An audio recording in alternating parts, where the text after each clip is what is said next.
8. The next chapter, Awakening Moment. Natsu and Happy are hurrying themselves to the Fairy Tale Guild in Mongolia. 20 minutes have gone by since Spike fell and landed on Natsu's face. You can't believe it, Natsu thought, looking at Spike as he runs. I've been searching for my dad, Igneo. Now a young dragon has found me. I have so many questions to ask of him. Maybe he knows where my dad is. Natsu and Happy arrived at the Fairy Tale Guild Hall. It's been 2 days since they returned from their last adventure. Natsu and Happy entered the guild hall to see all their friends talking among each other. Hey Natsu, a celestial wizard known as Lucy Heartfilia, introduced herself. She smiles as she waves her hand. She stops smiling when she sees the baby dragon Natsu is holding onto. Holy crap! Lucy shrieks loudly. Everyone in the guild hall turns to Lucy's sudden shriek. They're mesmerized to see a baby dragon in Natsu's arms. Holy crap! Where did you find that thing, Natsu? A smoke wizard known as Wakaba Mine asked. Yeah, I thought dragons were extinct. A flare transformation wizard known as Makeo Convolt said. I found him on my way to the guild hall with Happy by the East Forest, said Natsu, answering Wakaba's question. He's breathing, but he's knocked out. Yeah, Natsu's face is a magnet. His face welcomes anything that falls on him, said Happy jokingly. Not funny, Happy, said Natsu angrily. Spike is showing signs, moving a bit in Natsu's arms. Natsu places Spike on the table. Everyone in the guild hall surrounds the baby dragon, waiting to see what the hell they'll say or do. Oh, he'll say or do. Yeah. As all of this is happening, 3 wizards in particular walk into the guild hall. What's going on here? A wizard with red hair wearing armor, a blue skirt, black boots, and diamond-shaped silver earrings demands. Her name is Urza Scarlet. Yeah, what the buzz is about? A nice wizard wearing nothing but his underwear asks. He is known as Grey Fullbuster. Grey, your clothes? Urza pointing out to Grey. Not again! Grey panics after finding out he's stripped again. Can someone please tell me what's going on? Wizard who is smaller than everyone except for Happy asks. Yes, he is known as the Guild's Master Makarov Dreyer. Natsu and Happy found a baby dragon and brought it here, said Lucy, replying to their question. What? Makarov, Grey, and Urza shout in shock. The trio comes up to the table to feast their eyes on the baby dragon. Their jaws drop as they see the baby dragon on the table. Natsu, where did you find this dragon at? Asked Makarov, curious to know. Well, by the East Forest, Gramps, Natsu replied. The East Forest sounds eerie similar to where you found Happy, Natsu. Deja vu? Replied Natsu as he sweats a bit. Spike starts moving a bit more. He sits up and rubs his eyes. All he remembers is falling from the portal he entered and hitting something hard. Spike opens his eyes to see many faces all around him. Human-like faces, except for the blue cat flying. It seems like forever for Spike is only a few months passing by. Are they here to see if he's doing alright? Does he want to be friends with him? Did Discord send him here by mistake for his chaos purpose? Is this the right world? So many questions are popping into Spike's head. Hey, are you alright? Said Urza, being the first to break the ice. Spike is at the speak with Parliament. He looks away to see more faces. Everyone around him's eager to know how he is. Yes, I am, said Spike. Everyone on the table is surprised to hear the baby dragon speaking except for Natsu. They weren't sure what age does a dragon can speak or not. To them, Spike is a baby dragon. I had a rough landing, Spike said, rubbing the back of his head with his claw. So, mind telling me where I am? You're in our guild hall, Fairy Tale, said Urza. Tell me, young dragon. Makarov jumps into the tail and pressed Spike. Where did you come from? Spike opens his mouth, ready to answer the question, but hesitates. Sadness is flowing up, everyone can see it. Maybe a heartache for him to say the moment a tear falls from It's a long story. Every fairy tale wizard in the guild grabs a chair and sits. Spike pants a bit as he's gonna tell his tale from the very beginning. The emotions are riding up already. Spike sighs heavily and starts talking about his origins. 4 hours later, Spike finishes his tale. Everything he experienced in abandonment, being used and abused, treated and used as a slave. Most of the winners win a piece at the Want a piece of the pony princess and her friends for such atrocities. Not to balls his fist as fire bursts. He slammed the table in anger, starting Spike in the process. How dare they! Not to roars in anger. I wish they come so we can make them feel sorry. Ray retorts. For a princess and her friends to do such things to you, atrocious, disgusting, and vile actions, they are unforgivable, said Urza, balling her fist, imagining the pony princess is in front of her so she can smite her. Well, it's obvious your wish led you to us. Now I have a question. Would you like to become a member of Fairy Tail? Asked Macro. Me? Spike points to himself. Yes, we are a kind of guild that spreads unity and friendships. We don't use and abuse each other as slaves as you experience. We treat each other as a family would. Everyone here is special and unique. We're different from each other, but we put those differences aside. For instance, Happy here, Macro points to Happy, is a blue flying cat. We treat him like family. We care about him, his well-being, and everything else of him. Yeah, things may get rowdy in here, but it's fun at times. We love each other, hang out, go on adventures, seeing new places, and create new memories. Right, Happy? Aye, sir. Happy cheers. Everyone around nods and agrees. Given that you are a dragon, you are a real man for walking away from those troublesome friends of yours, Elfman said, hoping it'll cheer up Spike. Thanks, said Spike, smiling a bit more. By the way, you haven't told us your name, said Macro. Oh, I'm Spike. What's your last name? Said Natsu. I don't have a last name. Urza can relate. Spike frowns. Urza can relate a bit to the young dragon, being used and abused as a slave and having no last name. She approaches the young dragon. I can relate to you more ways than another, Spike. I have lived a similar life as you have in the beginning. As for your last name, I thought of a name for it. Really? Said Spike in excitement. What name you have in mind, Urza? Asked Gray out of a curiosity. Fairy. Huh? Was everyone said in unison. Then confused for the moment, and with Fairy being a last name. Fairy is all you can come up with, Urza? Makeo unprecedented says while drinking his chug of beer. It's fitting. Spike is from an alternate world, seeking a new place to go home. Home?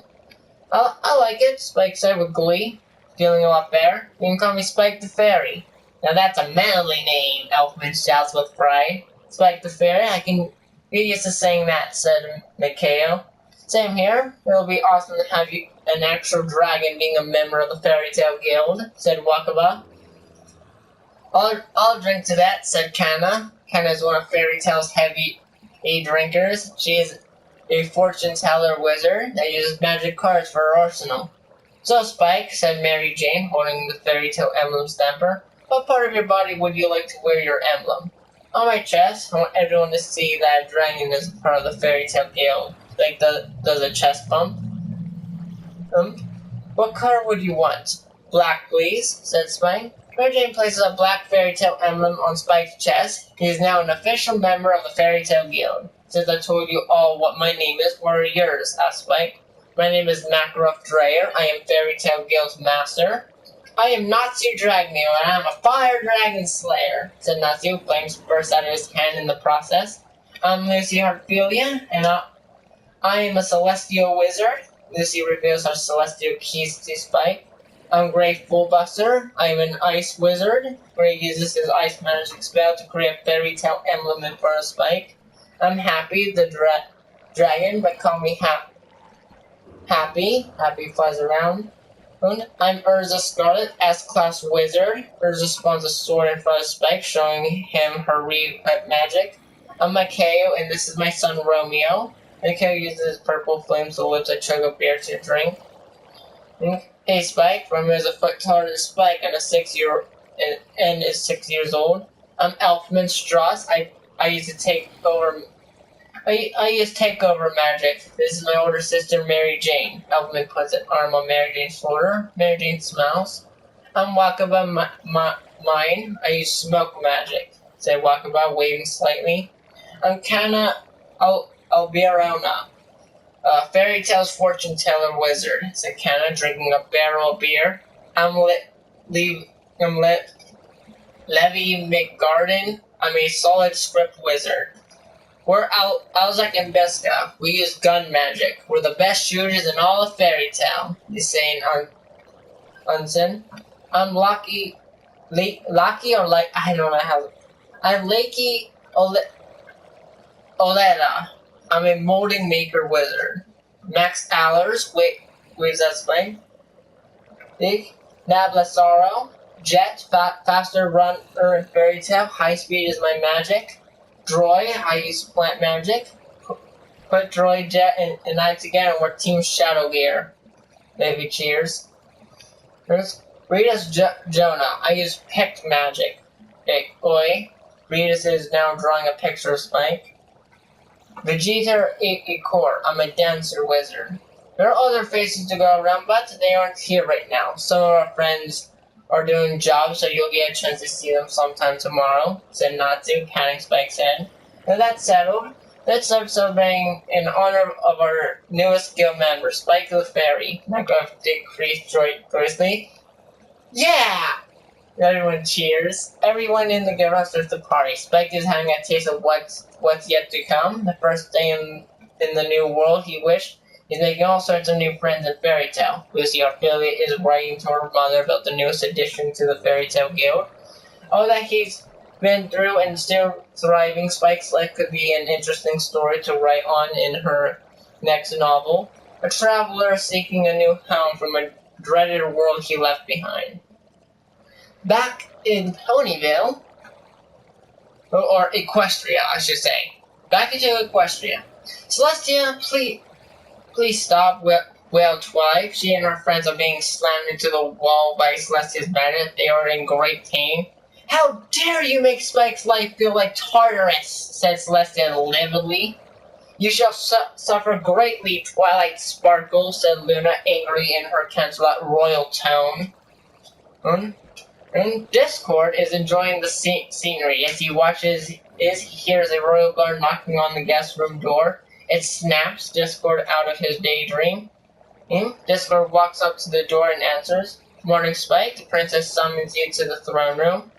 Alright, I'll be there, said Discord. Discord freshens up and leaves the guest room. A royal guard escorts Discord to the throne room of Canterlot Castle. As he enters, he sees Princess Celestia and Luna. Neither of them had a good night. They see Discord. Come here, Spike, Princess Celestia commands softly. Discord walks up to Princess Celestia. Twilight and her friends will be arriving in an hour or so. According to my sister Luna, Twilight and her friends were searching for you. They have? Yes, Princess Luna nods. They seem eager to make amends. However, I don't think they know the full extent of the situation as well as they think. I don't think I can ever trust them nor forgive them. Forgiveness is a long road, Spike. I know Celestia is just this heartache. I don't think it'll survive another one similar to this. You don't have to, Spike. After today, you are being shipped to the Crystal Empire. I already informed Cadence during her dreams. I showed her a memory file of mine. She now understands your pain. At some point, she'll have a word with Twilight and her friends. Thank you, Luna. My pleasure.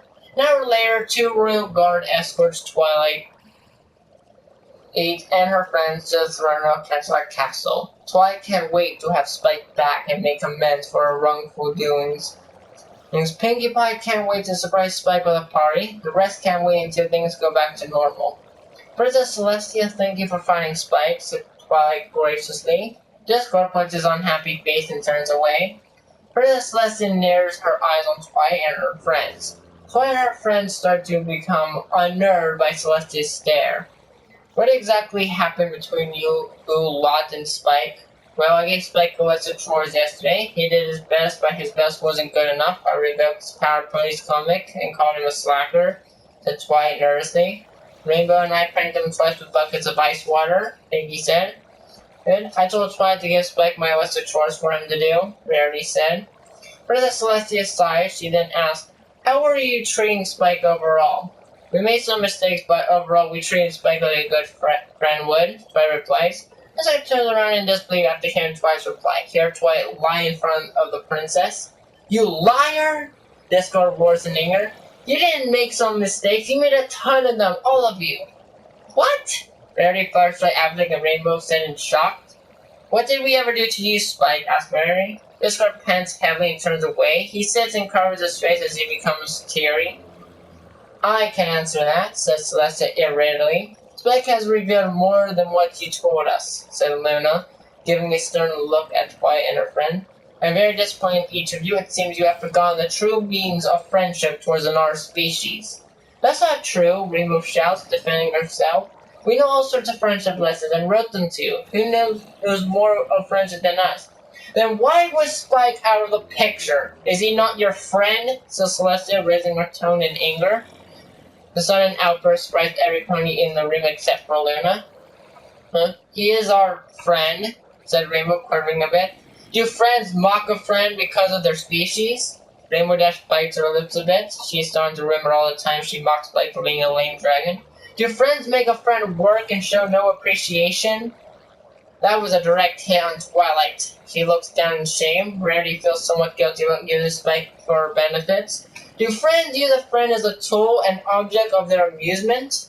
Girls took it to heart. Twilight remembers using Spike for many of her tests during the late nights, early mornings, and late afternoons. Pinkie Pie and Rainbow Dash remember the times they humiliated Spike for their amusement. Rarity remembers using Spike as a pincushion. Applejack used Spike as an example for her lasso at times. Flashlight couldn't recall a time she used Spike. Since when friends forget to invite a friend for parties, hangouts, and get-togethers?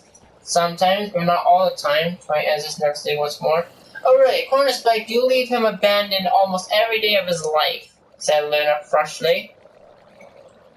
Spike was right for calling you fiends of harmony. The girls gasped as Prince Celestia's statement.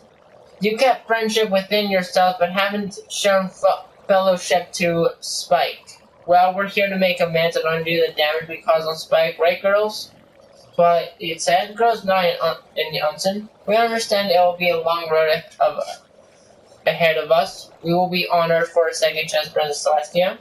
Discord takes several deep breaths. Princess Leia trusts up to Princess twice, and the prince staring into their eyes. Takes a deep breath.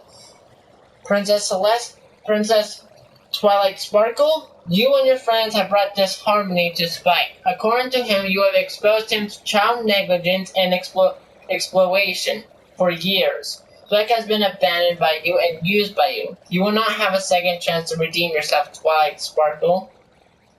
Twilight starts panting as tears swell up. Please don't, Twilight starts crying. Please don't take Spike away from me. My decree is final, Twilight. Until you and your friends know how to spread friendship through every species, you and they are forbidden to see Spike. How? Twilight starts to hyper, don't they? She couldn't find the right wording. Discord gets up and approaches Twilight. How are you going to take care of yourself? You're going to find out on your own. Twilight's jaw dropped. I'm done taking care of you. Also, I just realized something. You're supposed to take care of me, not the other way around. Discord turns to Twilight's friends. Hope you're happy and can sleep at night. Using me, mocking you, relentlessly pranking me into submission, showing no appreciation for what I do. As for you, Fluttershy, Discord points at Fluttershy, you've slowly forgotten about me and spend more time with Discord. You have a stronger connection with him than me. Each of you is the fiends of harmony to me. Brought me nothing but disharmony and despair. Spike tries to hug him, but Celestia Wing blocks her path. Princess Twilight, you and your friends are no longer needed in the throne room. Please leave. Spike, I'm so sorry. Please, can you ever forgive me? Your words don't heal scars and painful memories. Same goes for the rest of you. Words are not good enough for an apology, said Discord. Well, I thought it would be worse, that I would get to see the wrath of Princess Celestia and Luna, Discord thought to himself. Also, Princess Twilight, Luna, you and your friends are forbidden to enter the Crystal Empire. What? Girl shouted in unison. Your brother Shining Armor and his wife, Princess Cadance, will be Spike's legal guardians from now on. What if my friends and I are needed for emergencies or outings? Flutterheart is my niece. Arrangements will be settled for duties only, Luna said. Other than that, family visitations will be strict at the Crystal Empire. Princess Celestia calls for a royal guard. Yes, Your Highness. They bow in respect. Please escort Twilight and her friends out of Cadillac Castle. This visitation is no longer needed. Right away, Princess. The royal guards escort Twilight and her friends out of the throne room. Spike, Princess Celestia turns to him. I promise you everything will get better for you from here on out. Thank you, Princess Celestia. Thank you, Princess Luna, said Discord graciously. The two princesses hugged Spike. They informed him that the royal guards will fly him to the Crystal Empire later today. Thank you once more. You're welcome, Spike. Mind joining us for breakfast? Sure, Discord smiles. Discord, Princess Luna, and Princess Celestia head over to the dining hall for breakfast. After an hour of eating breakfast and enjoying each other's company, the royal guards arrive to inform Spike that it's time to go. Spike leaves the castle and gets on the chariot the royal guards will use to fly. Farewell, Princess Celestia, Luna. Discord waves his claw. If you ever need to get in touch with us, please write to us. We'll be there to help you any way we can, said Celestia. I will, thank you. The royal guards take flight. Wow, both princesses held in a lot of anger towards Twilight and her friends. They do have a long road ahead of them for redemption. Better keep the charade going until the time is right to reveal myself. As for my actual appearance, I'll send in one of my clones to be me for a while. I'm still technically needed around them as a friend to see if they are truly worth of redemption down the road. Wow, this was a really good chapter. I hope that you're enjoying it. All right. It